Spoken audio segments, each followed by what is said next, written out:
संघर्षाचा धगधगता अंगार. जनसामान्यांच्या मनातील लोकनेता प्राध्यापक अर्जुन करपे यांना वाढदिवसाच्या हार्दिक शुभेच्छा.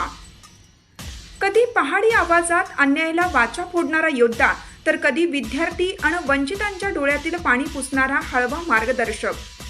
ज्यांच्या रक्तात मुळी संघर्षाचे बाळकडू भिंडे आहे आणि ज्यांनी प्रस्थापितांच्या सत्तेला नेहमीच आव्हान देण्याचे धाडस उराशी बाळगले, अशा प्राध्यापक अर्जुन करपे या संघर्ष यात्रेचा वाढदिवस आज मोठ्या उत्साहात साजरा होत आहे. एका प्राध्यापकाची वैचारिक प्रगल्भता आणि एका रणधुंदर योद्ध्याची मैदानात भिडण्याची वृत्ती याचा हा एक दुर्मिळ संगम असून आज त्यांचा हा प्रवास उभ्या महाराष्ट्रासमोर संघर्षाचा एक आदर्श वस्तुपाठ ठरत आहे. वयाची विशी गाठलेली मुलं ज्यावेळी सुरक्षित करिअर आणि नोकरीच्या चौकटीत स्वतःला सामावून घेत होती, नेमक्या त्याच वयात अर्जुन करपे सरांनी हातामध्ये SFIचा लाल झेंडा घेऊन प्रस्थापितांच्या विरोधात यल्गार पुकारला.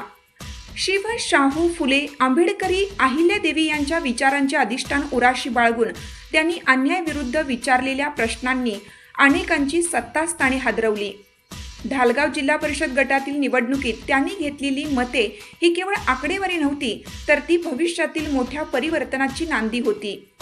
त्यांच्यातील ही जिद्द आणि जनसामान्यांशी असलेली नाळ ओळखून माजी मंत्री अजितरावजी घोरपडे सरकार यांनी त्यांच्या पाठीशी ताकदीचा डोंगर उभा केला. जिथे निवडणुका म्हणजे पैशाचा खेळ समजला जातो, तिथे करपे सरांनी झिरो बजेटमध्ये विजय खेचून आणला आणि जनशक्तीसमोर धनशक्ती नेहमीच खुजी असते हे साऱ्या जगाला दाखवून दिलं.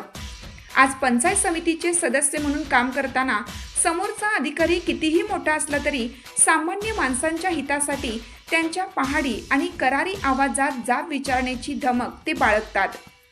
त्यांनी नेहमीच समाजाला नवी दिशा देण्याचा जो वसा घेतला आहे, तो खरोखरच कौतुकास्पद आहे. त्यांच्या वाढदिवसानिमित्त आज सर्व स्तरातून त्यांच्यावर शुभेच्छांचा वर्षाव होत आहे.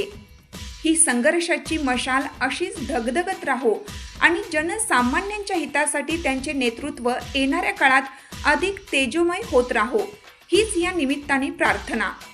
लेखन नितीन कांबळे.